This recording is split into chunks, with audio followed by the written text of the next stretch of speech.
when the Activision Blizzard thing happened, that I feel like that in this climate, you're going to see governments looking a little bit more harshly at these kind of deals.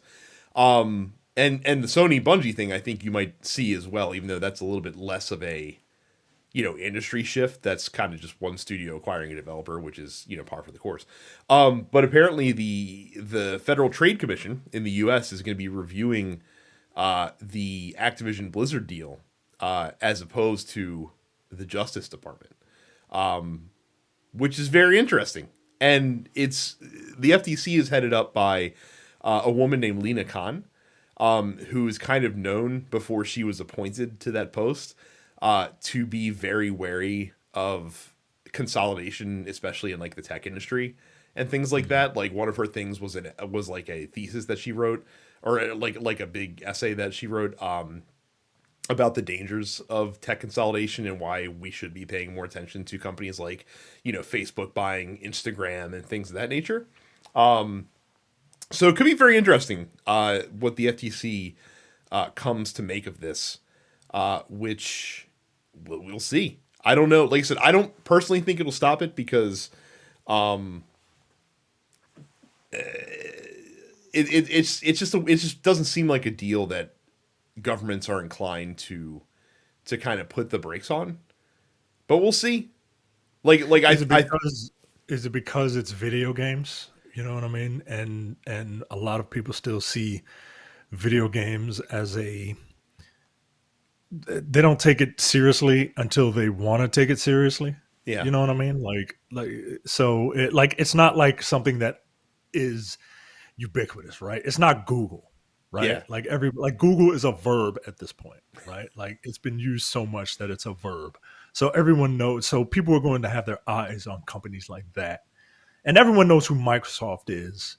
But Well, I think that's it right there. Not only like is it Microsoft, Microsoft specifically has an infamous past when it comes to when it comes to this kind of thing. Like if you look back in the 90s, Microsoft was kind of the they kind of slowed down a lot of acquisitions that you might have seen like around the internet bubble in the early 2000s because they got their hand slapped so bad by the government. right. And so like that, I think just the fact that they're involved is automatically going to invite scrutiny.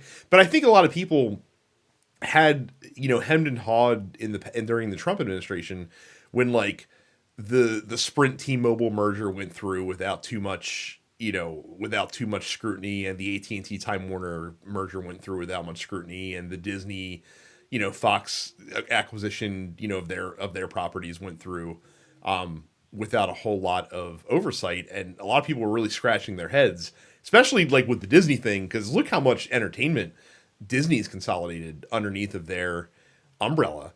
And when you have companies like Netflix whose stock is taking a beating, and I'm sure if you look at their financials, things are not going too well because they've lost a lot of this content that they could stream. I'm sure like if Netflix is raising the alarm, then that's going to force some people to take a look at things.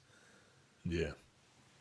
Yeah. So It's wild, man. Like it's like I don't have a problem with corporations existing, right? Like I'm not one of those people that's just like all corporations are bad. Just a majority of them are bad. But I don't want corporations to be able to run rampant either, right? mhm. Like I don't want to eventually live in a mega city one where I don't want to, as much as like I enjoy the cyberpunk genre, like I don't want to live in it. You know what I Mhm. mean? A lot of Um, folks are wringing their hands about like industry consolidation in the game industry, and I understand where the concern comes from. But the thing with the game industry is that people, especially nowadays, talented people want to advance beyond their station, and talented people also get bored being in one place and doing the same thing for a long time. So like I'll give you this as an example. So like, let's say you have these, team leads and guys that could be game directors, like working at Bungie, and Destiny's going really well, whatever other projects they're working on going really well, but there's just not a lot of upward mobility for them but they definitely have the talents, and or maybe just like Destiny or the type of games that Bungie's making just isn't the type of stuff that they are passionate about making anymore. What we always see is that those people tend to leave.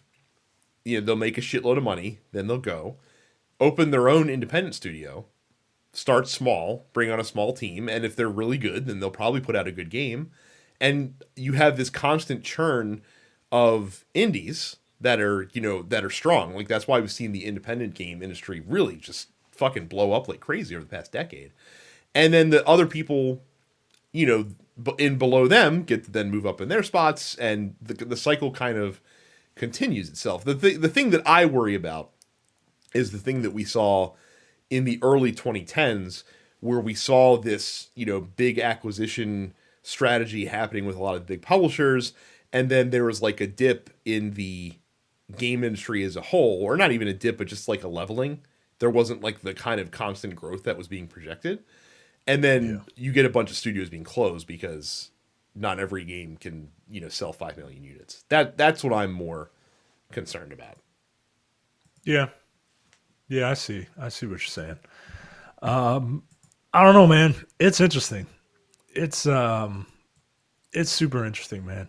You're watching the Dense Pixels YouTube channel. Click the subscribe button while you're here and make sure you check out our weekly podcast where we discuss the latest gaming news and our impressions on what games we've been playing.